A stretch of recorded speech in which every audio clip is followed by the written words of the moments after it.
dia a todos. É um prazer estarmos aqui nesse 29 de outubro de 2021, no Dia Mundial de Conscientização e Prevenção do Acidente Vascular Cerebral, no Stroke Camp UFRJ, da edição de 2021, de forma virtual, contando com as palestras de hoje. A palestra que iremos iniciar nesse momento é com o nosso professor Gil Salles, que nos trará o assunto sobre controle da hipertensão arterial na prevenção do AVC.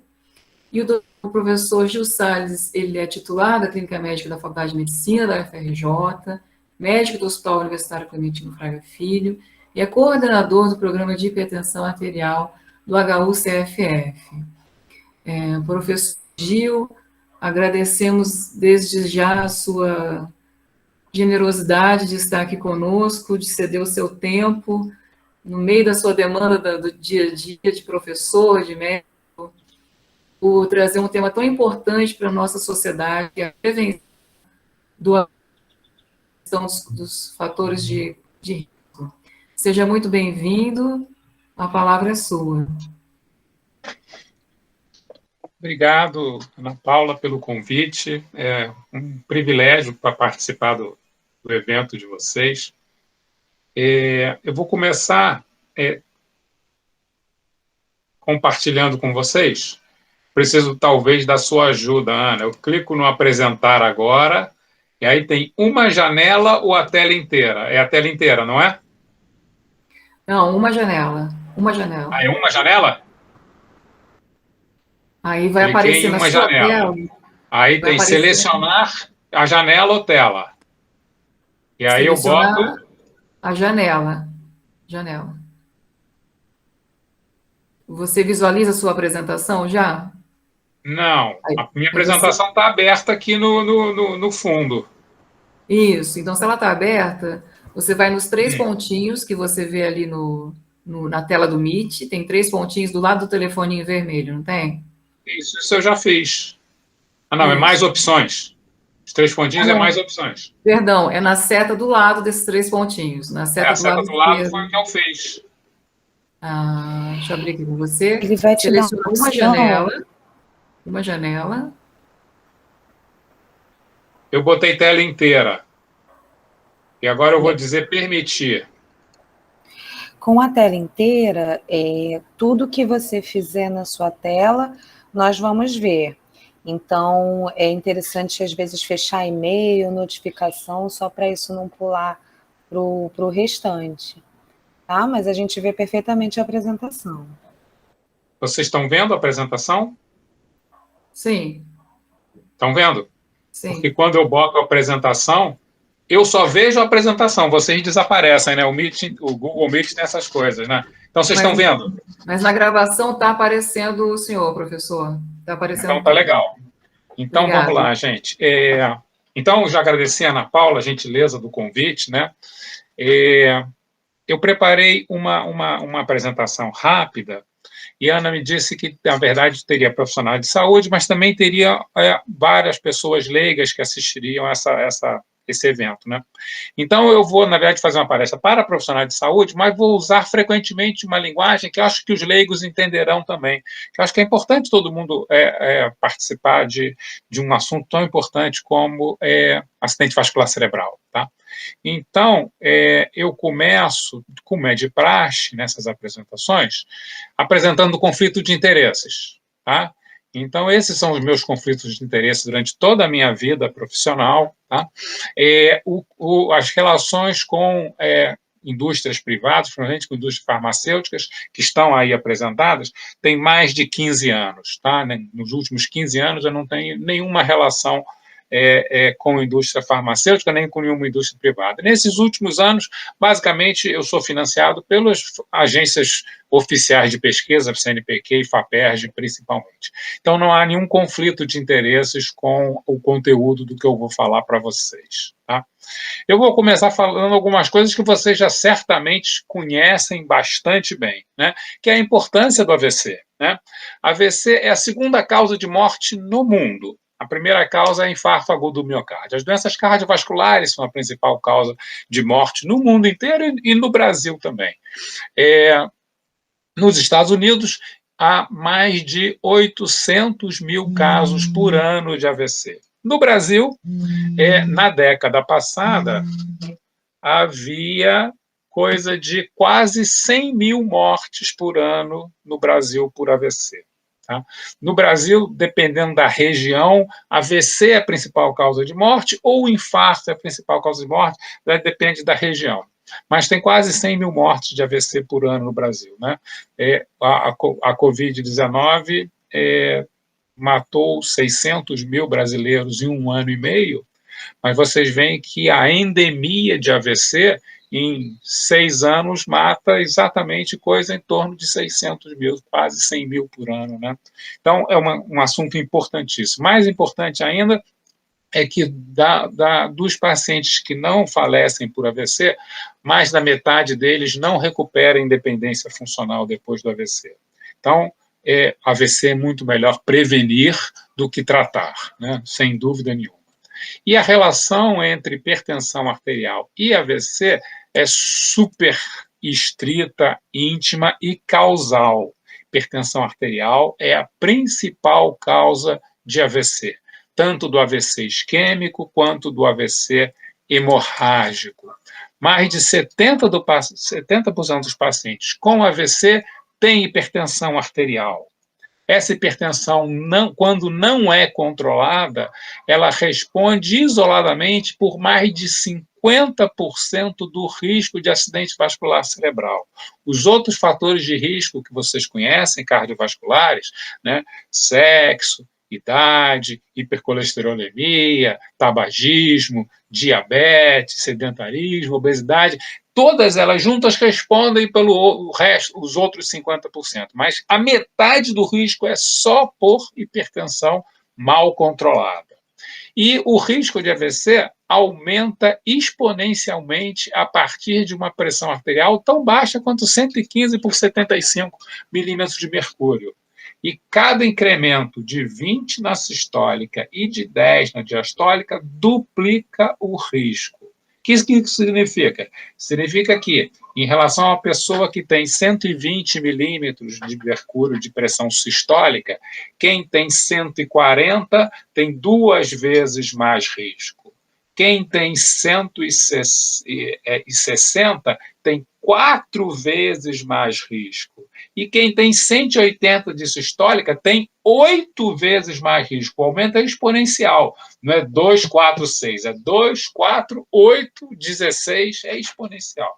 Para vocês verem o risco que a elevação da pressão arterial causa na ocorrência de acidente vascular cerebral. E aí a pergunta mais chave, mais importante dessa apresentação é: tudo bem, aumento da pressão arterial aumenta o risco, mas a gente reduzir a pressão reduz o risco? Tá? E aí a resposta é um categórico sim. Tá? A redução da pressão arterial reduz drasticamente o risco de AVC. Tanto na prevenção primária, ou seja, em quem nunca teve AVC, tá? Quanto na prevenção secundária, ou seja, quem já teve um AVC e está tentando prevenir outros AVCs. Essa observação tem um nível de recomendação 1, ou seja, deve ser feito. Tá? Vocês conhecem aqueles níveis de recomendação, 1, 2 e 3, né? 1 deve ser feito, o 2 pode ser feito, mas os benefícios não são mais sutis, e o 3 não deve ser feito, ou porque causa risco, ou porque aumenta o risco, ou porque não tem efeito nenhum. Então, deve ser feito, e a evidência é A, ou seja, é a melhor evidência possível. Vários estudos observacionais longitudinais, várias meta-análises, vários ensaios clínicos randomizados demonstram categoricamente, nos últimos 20 anos, que sim, deve-se reduzir a pressão arterial para reduzir o risco de AVC. E aí uma pergunta que frequentemente eu escuto no ambulatório.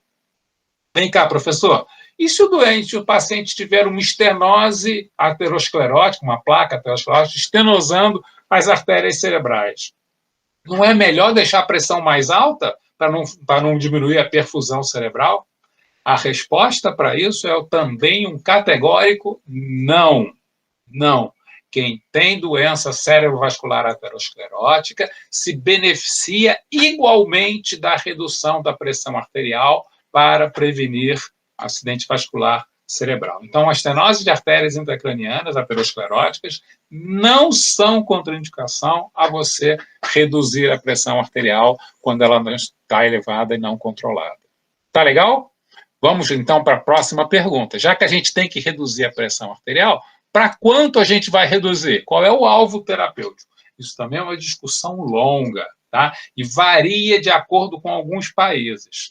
Mas o consenso mais geral é que, para todos os pacientes, para todos, o ideal é que a pressão arterial fique abaixo de 140/90. Tá? Nos Estados Unidos, eles botaram esse limite mais baixo, botaram em 130/80. Mas a maioria dos consensos europeus, o brasileiro também, diz que o básico é a pressão arterial abaixo de 140/90 para todos os pacientes, com apenas uma exceção.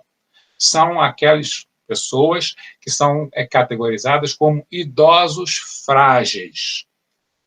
Repare que não é uma questão de idade essa categorização. Fragilidade é um conceito geriátrico, tá? Que não é por idade. Não quer, pessoas de 80 anos são mais frágeis que pessoas de 65 anos. Não é isso. Fragilidade é uma síndrome caracterizada por pessoas com muitas comorbidades, em geral, diminuição de massa muscular, que os geriatras chamam de sarcopenia, e, em geral, dependentes para as atividades de vida diária. Esses idosos, em qualquer idade, são considerados idosos frágeis, e nesses idosos especificamente, a pressão arterial abaixo de 150 na sistólica é aceitável, é razoável. Existem alguns estudos geriátricos mostrando que pressões muito baixas nesses idosos frágeis pode aumentar o risco de queda, de fraturas e aumentar a mortalidade desses idosos. Vou repetir novamente, isso não é uma questão de idade, gente. Tem pessoas de 85 anos que nadam 10 quilômetros por dia e correm maratona. E tem pessoas de 65 que já estão acamadas, com muitas doenças, muitas comorbidades e muito dependentes de cuidados da vida diária. Tá? Então, não é uma questão de idade, é uma questão do estado geral. Pessoas com muito alto risco cardiovascular, por exemplo, pessoas que já têm doença cardiovascular estabelecida, níveis mais baixos de pressão podem ser atingidos. Por exemplo, pressões abaixo de 130/80. Tá? Então, o objetivo é, para todo mundo, abaixo de 140/90. Se tiver um risco cardiovascular alto, depois de atingir 140/90, você pode intensificar o tratamento para ter uma pressão um pouco mais baixa, perto de 130/80. A única exceção, idosos frágeis, onde a pressão sistólica abaixo de 150 é razoável. Então, sabemos já que temos que baixar a pressão dos hipertensos, sabemos a quanto baixar a pressão dos hipertensos. Agora, como é que a gente vai conseguir isso? Qual é o melhor tratamento para reduzir pressão arterial e, portanto, reduzir o risco da ocorrência de acidente vascular cerebral? O melhor tratamento, indiscutivelmente, é uma associação de tratamento não farmacológico, mudanças de estilo de vida e medicação, tratamento farmacológico. As mudanças de estilo de vida são fundamentais, importantíssimas no tratamento. Uma dieta saudável, rica em legumes, verduras, derivados de leite não desnatados, redução do sal da dieta, interrupção de tabagismo, atividade física regular, moderação da ingesta alcoólica, todas essas medidas, em conjunto, têm efeitos de reduzir pressão arterial idêntica a um remédio de pressão. Tá? Então, o que eu estou dizendo? Estou dizendo que se o doente não fizer essas mudanças de estilo de vida, ele provavelmente, para controlar a sua pressão, vai ter que tomar mais um remédio do que ele tomaria se ele fizesse isso tudo. Infelizmente, os profissionais de saúde, em especiais os médicos, têm uma tendência a serem... Facilmente a gente prescreve remédio, mas raramente a gente perde 5, 10, 15 minutos de uma consulta explicando mudança de estilo de vida. E isso é tão importante quanto prescrever o remédio correto. Sobre tratamento farmacológico medicamentoso, a gente sabe que a maioria dos doentes com hipertensão arterial precisará de um tratamento combinado. Controlar pressão com um remédio só para a pressão é em torno de 20% dos doentes que tratam com monoterapia e ficam bem controlados.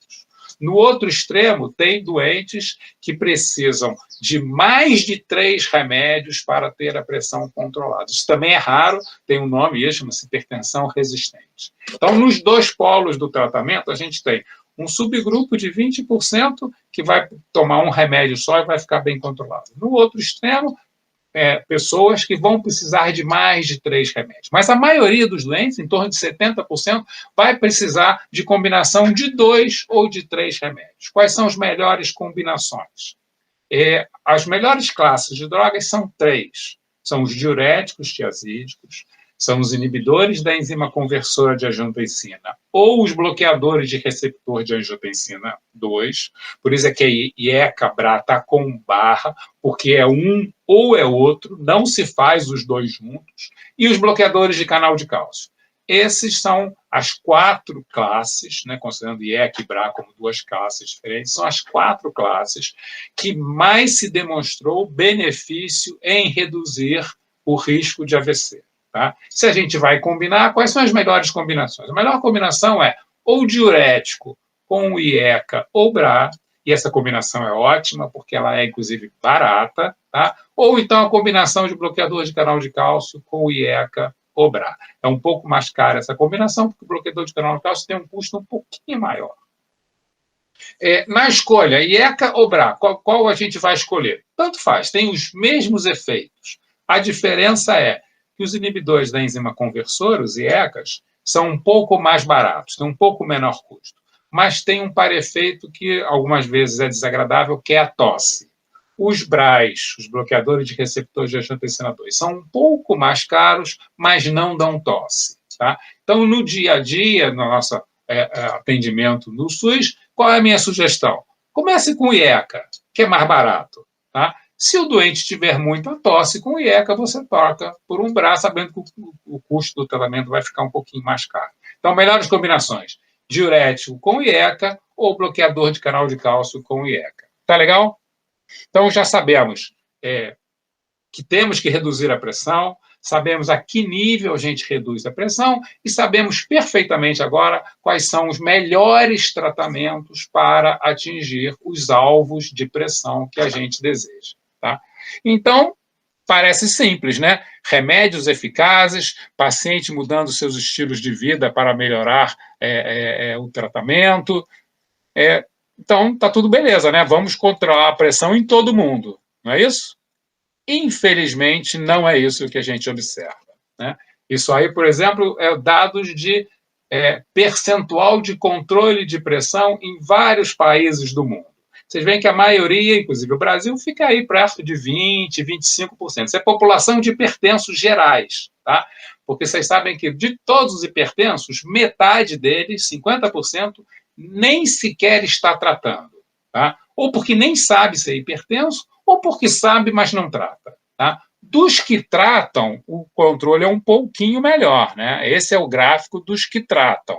Então, dos que tratam, o controle fica aí em torno de 50%. Ou seja, apenas 50% dos que estão tratando estão com sua pressão controlada. E outros 50% nem tratando estão.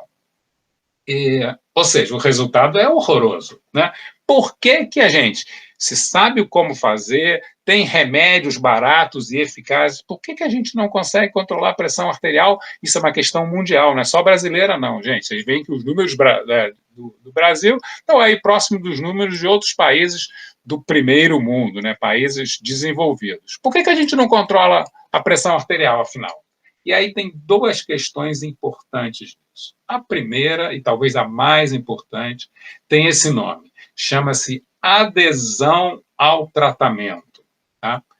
Qual o problema disso aí? O problema é que hipertensão é uma doença que desenvolve-se na meia-idade, né? Em geral, entre os 40 e 50 anos de idade. Né? É uma doença crônica e que não tem cura. O doente que teve diagnóstico de hipertensão aos 40 anos de idade, ele terá que tomar remédio, fazer o tratamento por mais 40 anos da sua vida ou por mais 50 anos de sua vida. Não basta tratar 2 anos, tem que tratar o resto de sua vida para manter a pressão bem controlada. Tá? E o segundo coisa é que a maior parte desses pacientes, dessas pessoas que têm pressão alta, não sentem nada. Então, você tem que convencer uma pessoa na meia-idade que ele tem que tomar um remédio para o resto da vida e ele não está sentindo nada que justifique o uso daquele remédio. Tá? Como conseguir que o paciente, mesmo assim, continue bem aderente ao tratamento e tomando seus remédios e seguindo as modificações de estilo de vida? Tem várias estratégias para isso. A gente sabe, por exemplo, que o principal que abandona tratamento faz isso no primeiro ano de tratamento. Então, se você conseguir vencer a barreira do primeiro ano, você já tem uma boa chance de que o doente vá ser aderente o resto da vida inteira. Tá? Então, é no primeiro ano que você tem que concentrar todos os seus esforços. Equipe multidisciplinar ajuda muito. Tá? Então, em vez de um atendimento só médico, se você tiver nutricionista, enfermeira, fisioterapeuta, professor de educação física, terapeuta ocupacional participando da equipe que está dando suporte ao paciente, e farmacêutico também, claro, é muito mais fácil você manter o paciente aderente do que se for só uma consulta médica isolada. Segunda coisa, consultas próximas. Se você quer manter o paciente aderente, principalmente nos primeiros anos de tratamento, não dá para ver o doente uma vez por ano. Tá? Tem que, no início, ver o doente de 3 em 3 meses. Na fase de controle da pressão, quando você está ajustando a medicação, as consultas devem ser mensais ou, no máximo, bimensais. Conseguiu o controle, pode espaçar um pouquinho, mas pelo menos 3 a 4 vezes por ano você tem que ver o doente, pelo menos nos primeiros anos. Depois que o doente está bem aderente, já está no 4º, 5º ano de tratamento, se você quiser, pode espaçar um pouco mais, mas nunca menos de 2 consultas por ano. Tá? Então, consultas frequentes. Prescrições simples. Né? Eu tenho uma aula que eu dava exatamente sobre adesão e que eu mostrava um xerox de uma prescrição, apagava o carimbo de quem fez a prescrição, que tinha remédio prescrito para de 2 em 2 horas, entre 8 da manhã e 10 da noite. Então, a gente tinha que tomar remédio todas as horas do dia. Isso é impossível, ninguém consegue seguir isso. Né? Então, prescrições simples. Remédios concentrados em 2 tomadas diárias. De manhã no café e de noite na janta. Dois momentos de medida. O doente pensa assim, mas eu posso tomar todos esses comprimidos juntos, que frequentemente ele ainda toma remédio para diabetes, remédio para o colesterol, remédio para outras doenças que ele possa ter. E a gente diz, sim, não só pode, deve tomar tudo junto, que assim você não esquece. Então, você tem o seu potinho dos remédios da manhã e o seu potinho dos remédios da noite. Tá? Então, prescrições simples, equipe multidisciplinar, consultas frequentes, incentivo à adesão. Toda consulta, está tomando seus remédios direito? Como é que está? Mostra os comprimidos, traz na consulta os comprimidos para a gente ver se está tomando direito. Isso é um trabalho diário de manter o paciente em tratamento. Remédios antihipertensivos funcionam quando eles são tomados. À distância, eles não funcionam. E a segunda questão é a famosa inércia clínica. O que é inércia clínica? É aquele profissional de saúde que já baixou um pouquinho a pressão. Não atingiu o objetivo ainda, mas o doente estava com 180 por 120, agora está com 150 por 100, já está bom, né? Já baixei bastante. E não intensifica o tratamento para obter o melhor resultado, que é a pressão controlada. Então, ele acha que 150 por 100 já está razoável, e não está. 150 por 100 ainda tem risco de ter complicações cardiovasculares, em especial acidentes vasculares cerebrais. Então, inércia clínica é outra coisa que a gente tem também que está sempre atento, que mantém o doente não controlado. Então, essas são as duas questões do mau controle. Pouca adesão ao tratamento e profissionais de saúde que não intensificam o tratamento para atingir o controle da pressão arterial. Agora eu vou falar uma coisa que o professor Marcos Pi já falou, mas eu vou dar uma enfatizada, que existe uma diferença brutal entre o tratamento crônico da pressão arterial para prevenir AVC, e os níveis de pressão, já falei com vocês, são abaixo de 140 por 90, em alguns casos abaixo de 130 por 80, versus o tratamento da pressão arterial na fase aguda do AVC. E isso, o professor Marcos sabe, todos, que é um dos principais erros no atendimento na sala de emergência ao paciente com AVC agudo. Tá? Na grande maioria desses pacientes, eles vão estar com pressão alta, alguns com pressão muito alta, e a gente não deve reduzir a pressão arterial nesses momentos. Tá? Então, aqui tem um não em vermelho, não tratar a pressão na fase aguda, exceto se a pressão sistólica estiver muito, muito, muito elevada, acima de 220 milímetros de mercúrio. Reduzir agudamente a pressão arterial do paciente com AVC agudo, quer seja hemorrágico, quer seja isquêmico, aumenta a mortalidade e, se não morrer, aumenta a sequela neurológica. Tá? Só tem uma exceção a isso, esse nível dos 220, tá? Que o professor Marcos Pi falou. Se o doente é candidato a trombólise. Se ele é candidato a trombólise, você deve reduzir a pressão se ela estiver superior a 180 milímetros de mercúrio. Tá? E mesmo assim, se for reduzir, ou porque está acima de 220, ou porque vai fazer trombólise e está acima de 180, reduza lentamente e não reduza para 140 por 90. Deixa a sistólica aí em torno, se não vai fazer trombólise, em torno de 200, 190 de sistólica. Se vai fazer trombólise, deixa um pouquinho abaixo de 180, 170 por 100, tá? Porque reduzir a pressão arterial agudamente no AVC agudo aumenta a isquemia da área de penumbra que o professor Marcos Pi já contou para vocês. Então, isso é um erro crasso e a gente vê isso toda hora nas emergências, inclusive na emergência do nosso hospital. Só para reforçar isso, está aqui os consensos sobre isso. Esse aí é o consenso americano sobre tratamento do AVC hemorrágico, na fase aguda. Vocês veem que reduzir a pressão, aqui de baixo, é 3, vermelho, causa harm, causa dano, causa prejuízo, faz malefício ao paciente reduzir a pressão.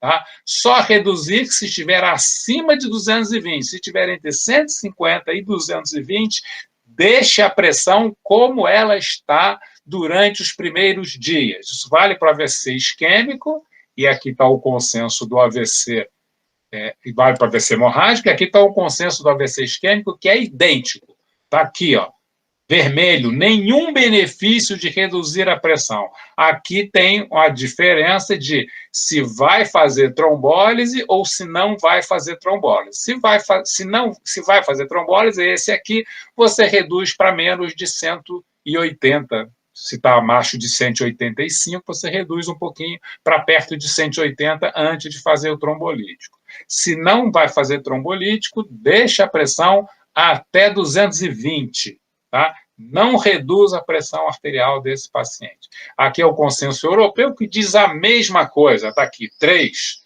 3 no AVC hemorrágico é 3, no AVC isquêmico, reduzir a pressão intempestivamente é 3. Causa malefício. Tá legal? E aí, se ele está com 200 por 110 na chegada na emergência, o que eu faço com esse doente?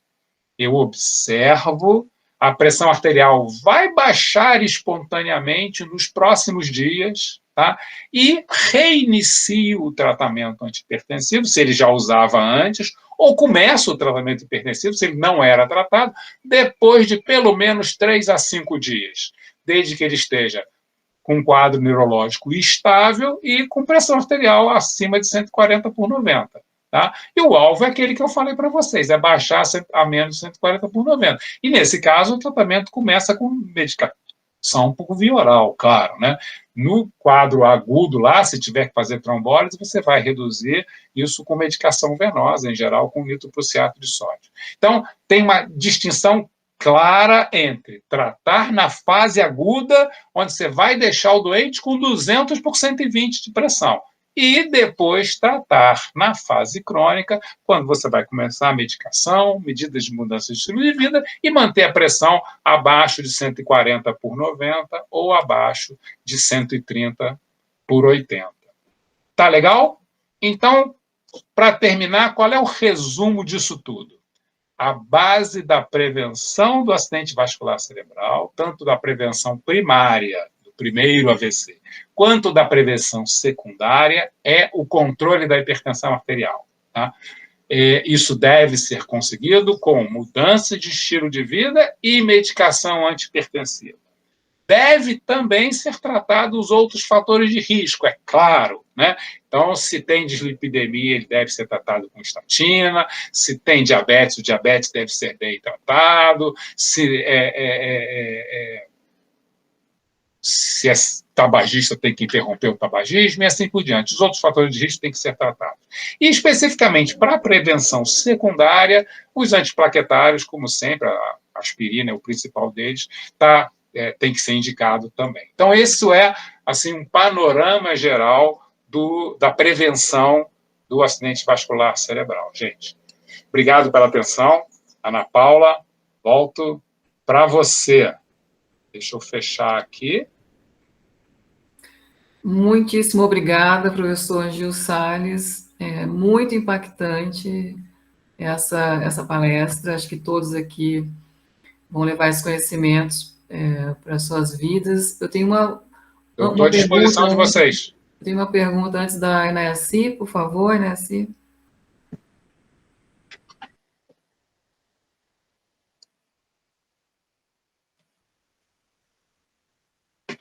Acho que seu microfone está desligado, Inaci. Desculpa. Isso acontece toda hora. Eu tenho 2 dúvidas e eu vou tentar condensar em uma só.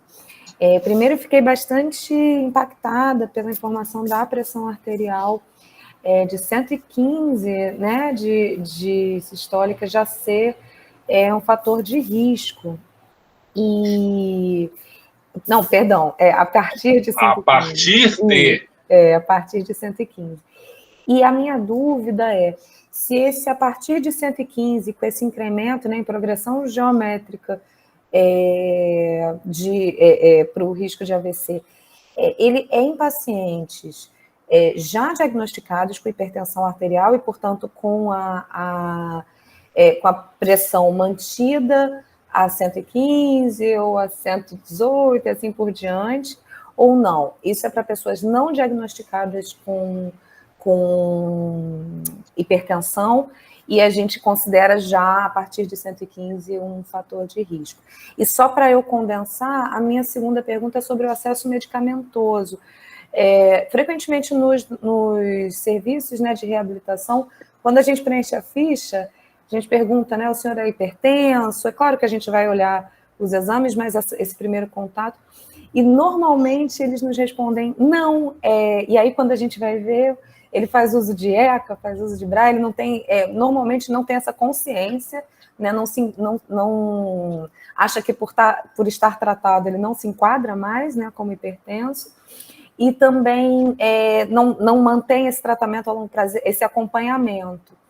Então, como ele faz esse acesso à medicação e também ao especialista, né, para tratar? Ele pode, né, se ele já teve um contato há muito tempo atrás e segue tomando essa medicação, como ele faz para acessar novamente e fazer o acompanhamento adequado?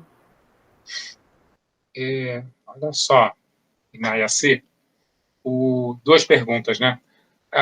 Esse nível de que o risco começa a aumentar a partir de 115 é um estudo clássico do início da década de 2000, uma meta-análise com mais de 1 milhão de pessoas normais, pessoas da população.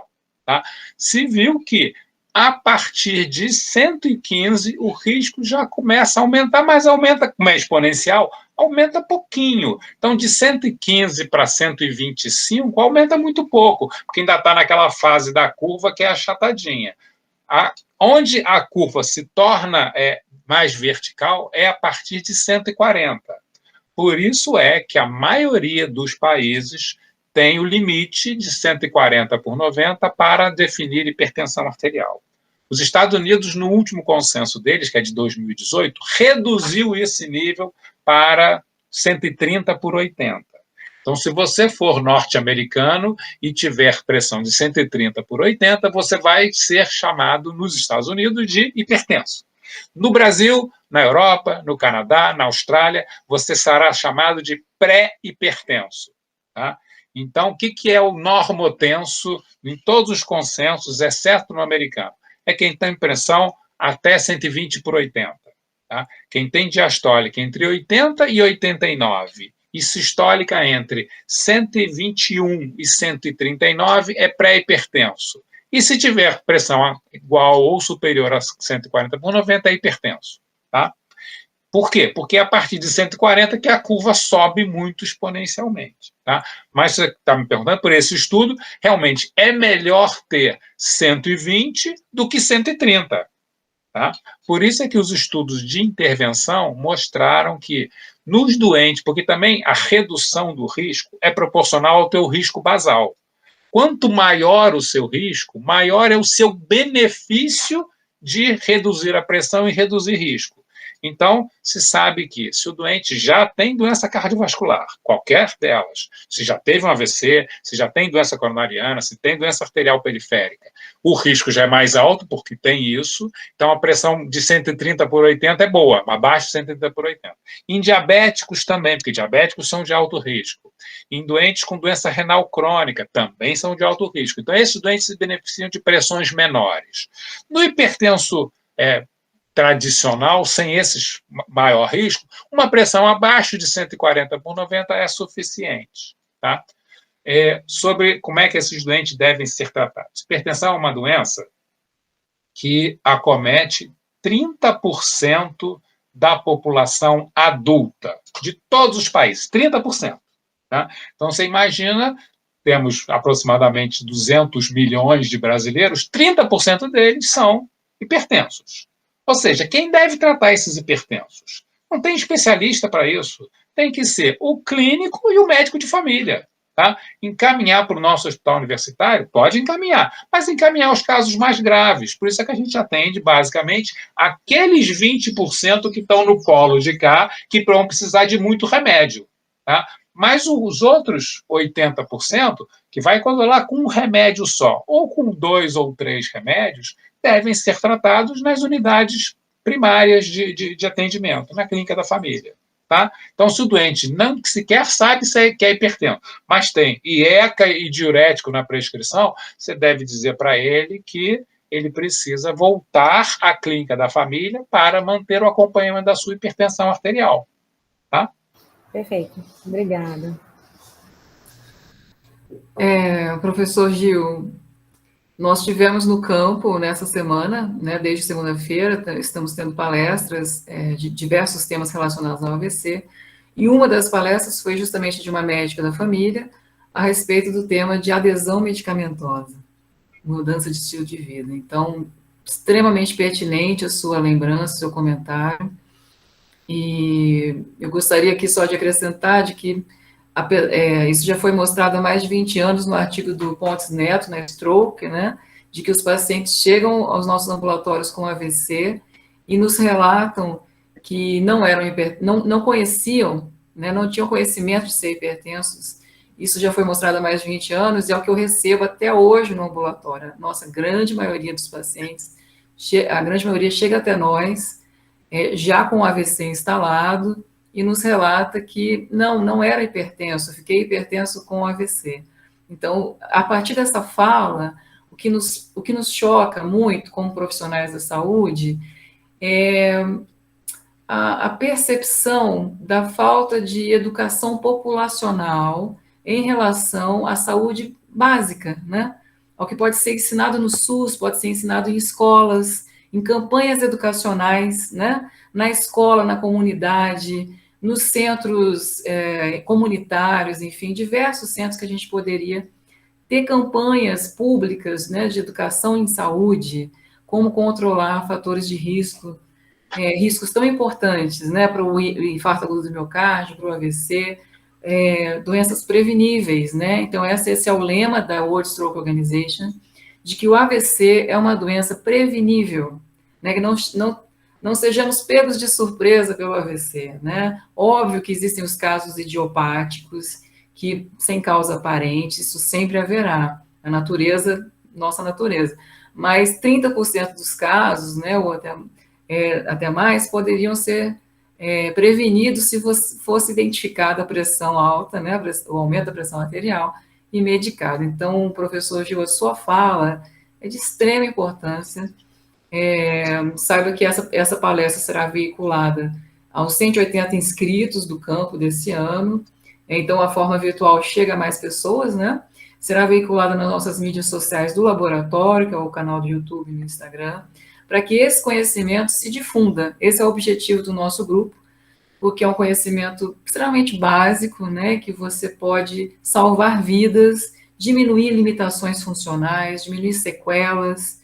Temos aqui pacientes, familiares, que te dariam todo o relato impactante do que é essa doença na vida deles.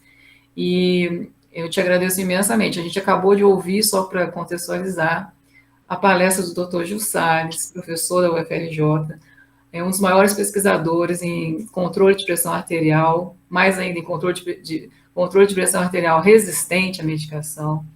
Então, a generosidade de compartilhar esse teu conhecimento, professor, é incrível, tenha toda a nossa gratidão, viu? Eu gostaria... Ana, o diagnóstico de hipertensão é a coisa mais simples do mundo. Basta medir a pressão arterial, né? Medir corretamente, claro, mas medir a pressão arterial. Não precisa de nenhum exame sofisticado, né? A gente não precisa ir longe, não. A gente fez um levantamento de ambulatórios do nosso hospital, ambulatórios clínicos. A maioria não tinha pressão arterial anotada na consulta. Não tinha. Se mediu, não anotou. Ou então não anotou. Isso é ambulatório clínico, Ana, não foi cirúrgico, não. Que se pedir para o cirurgião, aí que ele não mede mesmo, né? Cirurgião vai medir pressão arterial. Mas os laboratórios clínicos não tinham a pressão arterial anotada, para você ver, tá? Pressão arterial é simples. Agora tem aparelhos que estão cada vez mais baratos, automáticos, que o próprio doente pode botar no braço, aperta um botão e ele mede a pressão, né? É simples, não tem nenhuma sofisticação, nenhum exame sofisticado, ao contrário do Marco, né, que realmente tem uma tecnologia por detrás, tem que ter imagem, tem catéteres sofisticados. Para tratar pressão, você não precisa nada, você precisa de profissionais de saúde dispostos a tratar, tá? E só, não precisa mais nada, é simples. Essa é uma lembrança ótima, né? Porque todo profissional da saúde é habilitado a verificar a pressão arterial. Sim. Técnico Claro. de enfermagem, professor de educação física, é habilitado, tem o seu treinamento oficialmente feito na graduação para verificação de pressão arterial. E o próprio paciente pode fazer em casa. Isso é muito importante porque chega numa questão de saúde pública, da questão de se você não trata na base, no posto de saúde, que tem a cada bairro, né, pelo menos, ou a cada conglomerado ali social, se você não trata esse hipertenso no posto de saúde, ele vai chegar a ser um paciente complicado no hospital terciário, no hospital de grande complexidade, ou por um infarto agudo. E é um custo muito maior. Com impacto não tem dúvida muito maior.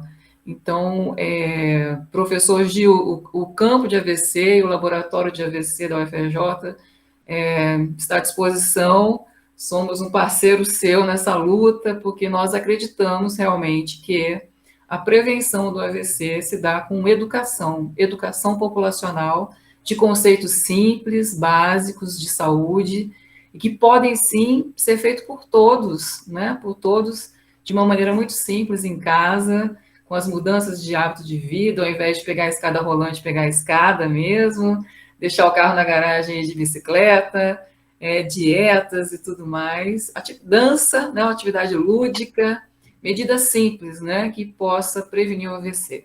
Porque quando a gente não previne, ele chega para a gente, né? Para o profissional da reabilitação, e muitas vezes não chega com muito sucesso ao final da reabilitação.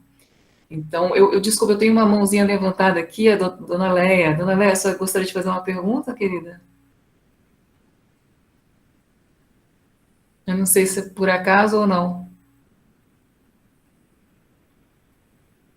Bom, eu acho que não.